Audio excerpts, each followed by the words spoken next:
This is Classic FM. The Hallé had very different leadership in the years before I came, and I found them not so interested in making their heart part of their work. And I told them. And they were lovely. They're a marvellous group of musicians.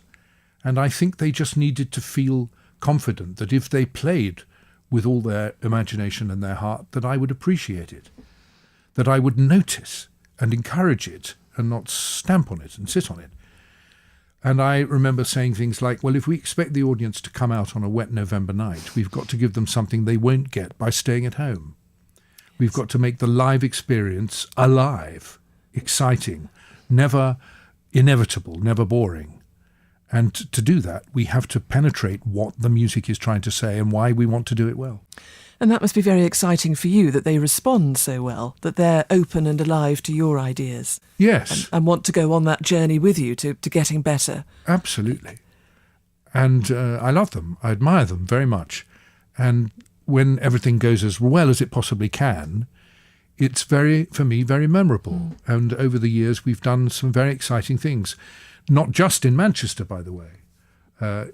On tour abroad, in Spain, I remember some marvellous concerts. In Germany, even one hysterical concert in the theatre in Verona, not in the open-air arena. No.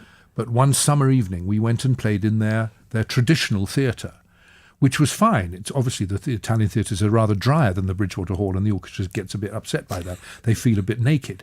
But I'm used to it by conducting in the theatre. And I talked to the audience about Elgar's in the South, which was inspired by an Italian holiday. Yeah. And as soon as I mentioned the fact that this great music, which they probably wouldn't know, this was all in my slightly timid Italian, was actually a great tribute to their beautiful countryside, they all applauded. Oh, they would love it. They clapped and screamed. Now, you've committed yourself to the Hallé until 2020. What are you looking forward to doing with them in the future? Many things. We've started some projects that haven't quite come to fruition yet. You've mentioned one of them. Yes.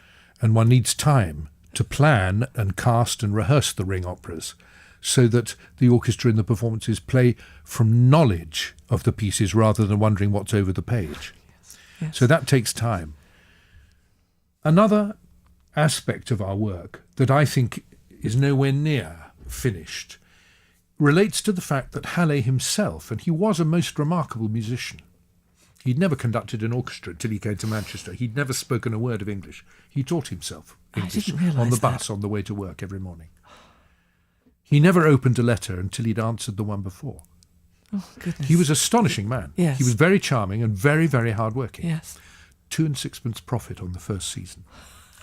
He was a friend of Berlioz. He brought Berlioz's music to England. He wasn't the only person who did that, but he did it early. And the first performance in this country of the Symphonie Fantastique and the Childhood of Christ were given by the Hallé. As were a number of very, very interesting and important works, not only by Hallé, but with Hamilton Harty, with Richter, who gave the world premiere of the First Symphony of Elgar. And I would love us to be more a centre for Berlioz's performance and enthusiasm. Because his music has always been important to me, and I've enjoyed conducting his various pieces. And for the first time in my life next year, I'm going to get a chance to conduct Benvenuto Cellini, which is going to be premiered at the English National Opera, my own company, very soon. And I think Berlioz has a lot to say to audiences nowadays. I think his originality, his idiosyncrasy, his craziness, his pioneering spirit in terms of what an orchestra can sound like, is all very valid when you're trying to bring new audiences to music. Of course.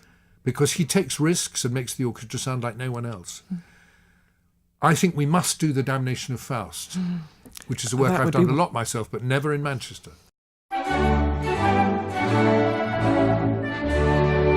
This is Classic FM.